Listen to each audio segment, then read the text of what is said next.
And welcome back to our productivity series, here where I evaluate apps and resources that you can use to be more productive on your iPad. That being said, our app of the week today is DailyRoutine. What we're going to be running through on DailyRoutine is just that, how to set up a routine and how to build DailyRoutine into your routine schedule.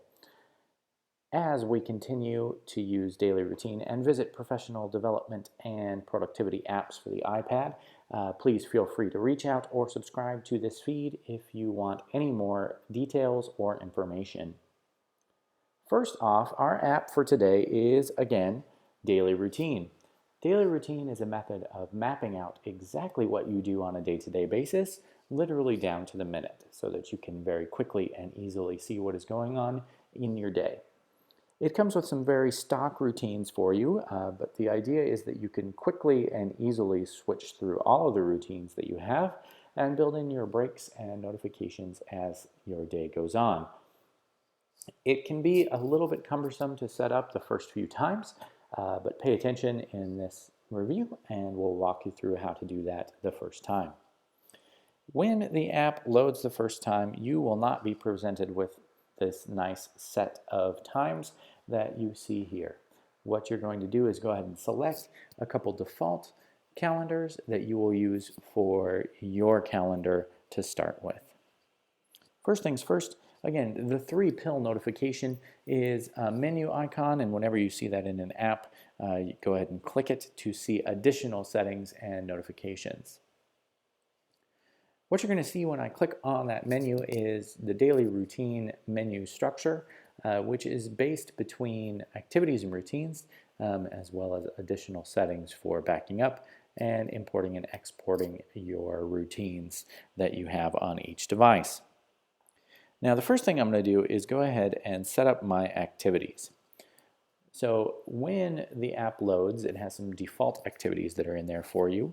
But what this is going to do is allow you to add activities, to change activities, and to maintain how long you are going to spend on each activity each day. So I'm going to go ahead and select one to show you. I can select the icons, I can change the colors, add notes, sounds, and set a typical length. One thing to note when you set a length is it is a rolling slider so that you can go through and add more and more time if you would like to. It's kind of a unique interface to use with the app. I'm going to leave this set at 30 minutes. Now, if I wanted to add my own activity, I'd simply title it, change the icon to whatever I would like it to be. There are a load of stock icons.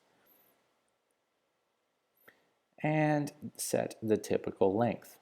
Now, what this is going to do is it's going to set that default activity, so when you add it into a routine, it will show up in that default characteristic. Now, I'm going to go ahead and add some routines so you can see exactly what is going on. I like to segregate my routines based on what I'm doing. So whether that's an evening routine, a weekend, a morning, or a standard work day. First and foremost, I'm going to look at this morning routine so that you can see what it looks like when you start it. When you select a routine, you have the option to title it, add some time slots and dates, select the icon and color, as well as some additional options for the typical start time and default sounds and ability to clone. When you select the default times, it's going to pull up a little icon for you to add information and resources about what you are going to be doing during your day.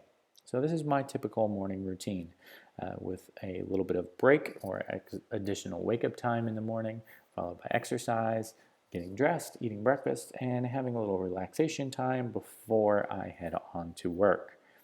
If you want to add additional items into your routine, you simply click the calendar button, which will allow you to change when this routine starts.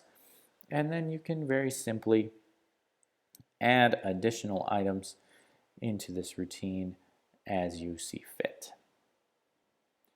That being said, I use multiple routines, so that I can select when they will be active on which day. As you can see, my work routine is set to simple work days. I can go ahead and change when that will be available if I don't happen to be working on a particular day. All in all, the Daily Routine app is a little bit cumbersome, but you'll find that once you have it all set up and ready for you to use, it is a great reminder of what you should be working on throughout the day and when you should be taking breaks. So if you are like me and need something that will integrate with your calendar and help to just generally provide a little bit more structure to your day, the Daily Routine app is a great way to go. Keep that in mind, though, that it does take a good amount of startup time in order to get fully functional and working on your iOS device. But once it's functional and working, it will work on all of your iOS devices and automatically sync between them.